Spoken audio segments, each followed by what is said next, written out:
গাজীপুরে ছাত্র জনতার উপর হামলার অভিযোগে এখন পর্যন্ত ২০ জনকে আটক করেছে আইনশৃঙ্খলা বাহিনী।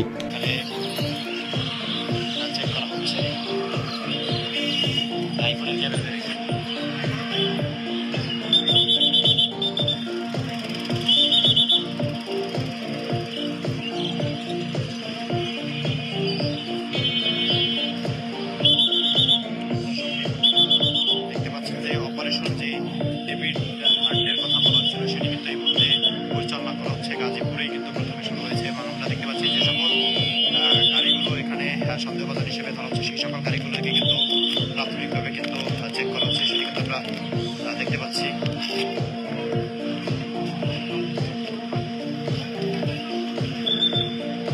এখানে কিন্তু দেখতে পাচ্ছি যে গাড়ির পুরো চারপাশ কিন্তু সন্দেহভাজন হিসেবে কিন্তু চেক করা হচ্ছে, সেটি কিন্তু আমরা দেখতে পাচ্ছি।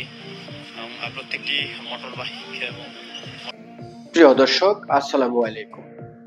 আপনারা যে যেখান থেকে দেখছেন প্রত্যেককে শুভেচ্ছা অভিনন্দন। দর্শক, আপনারা দেখছেন ইউটিউব চ্যানেল খবর টিভি। প্রিয় দর্শক, গাজীপুরে ২০ জনকে গ্রেফতার করেছে পুলিশ, অর্থাৎ যৌথ বাহিনী।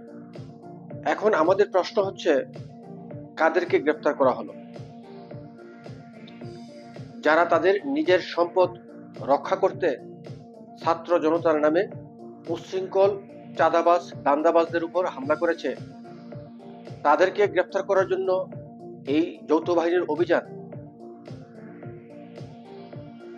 এটা কিন্তু শুধু বাংলাদেশের মানুষ না, সারা পৃথিবী কিন্তু এখন দেখছে যে অন্যায় জুলুম কাকে বলে। একে তো বৈষম্য বিরোধী ছাত্র আন্দোলনের নামে সারা বাংলাদেশ থেকে যেই অবস্থা করছে, তার সাথে বাংলাদেশের আইন শৃঙ্খলা বাহিনী তারাও এখন নেমেছে আওয়ামী লীগকে নিধন করার জন্য। দর্শক, যারা মোজাম্মেল হকের বাড়িতে হামলা চালিয়ে তার বাড়িঘর ভাঙচুর করা হলো, লুটপাট করা হলো, তাদের কাউকে গ্রেফতার করেছে কিনা যৌথ বাহিনী, সেটা কিন্তু আমরা প্রশ্ন করতেই পারি। এবং সেটা কিন্তু বাংলাদেশের সাধারণ মানুষের প্রশ্ন। যদি তাদেরকে গ্রেফতার না করা হয়, তাহলে কোন অপরাধে আওয়ামী লীগের নেতাকর্মীদেরকে গ্রেফতার করা হয়েছে?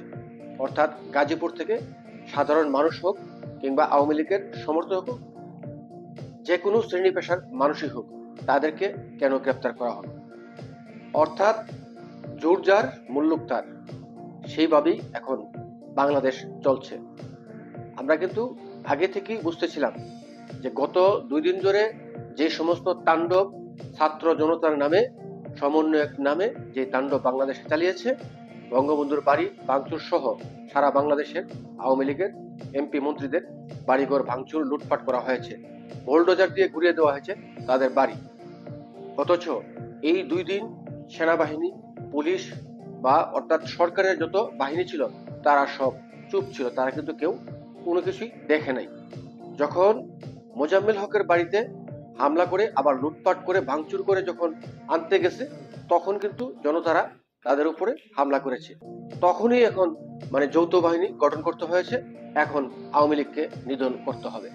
তা আমরা সেনাবাহিনীর উপরে বিশ্বাস রাখতে চাই যে শুধু আওয়ামী লীগ নেতাকর্মীদেরকে আপনারা এককভাবে দোষারোপ না করে, আপনারা যারা সারা দেশে যেই ধরনের মব জাস্টিস করছে, যারা প্রতিনিয়ত অন্যের বাড়িঘর ভাঙচুর করে লুটপাট করে সব নিয়ে যাচ্ছে, তাদেরকেও আপনারা গ্রেফতার করে দেখান। তাহলে বাংলাদেশের সাধারণ মানুষ সহ আন্তর্জাতিক পর্যায়েও আপনাদের ভাবমূর্তি অনেকটা উন্নত হবে। তা না হলে যদি এককভাবে আওয়ামী লীগের উপরে রুলার স্ট্রিম চালানো হয়, তাহলে আপনাদের উপরে সেই দায়টা কিন্তু চলে আসবে। কোনো এক সময় দেখা যাবে বাংলাদেশ সেনাবাহিনীর উপরে পুরো দোষ চাপিয়ে দেবে ডক্টর ইউনূস, এবং তিনি কিন্তু আপনাদের উপরে সেই দোষ চাপিয়ে দিয়ে তিনি একদম ক্লিন থেকে যাবেন।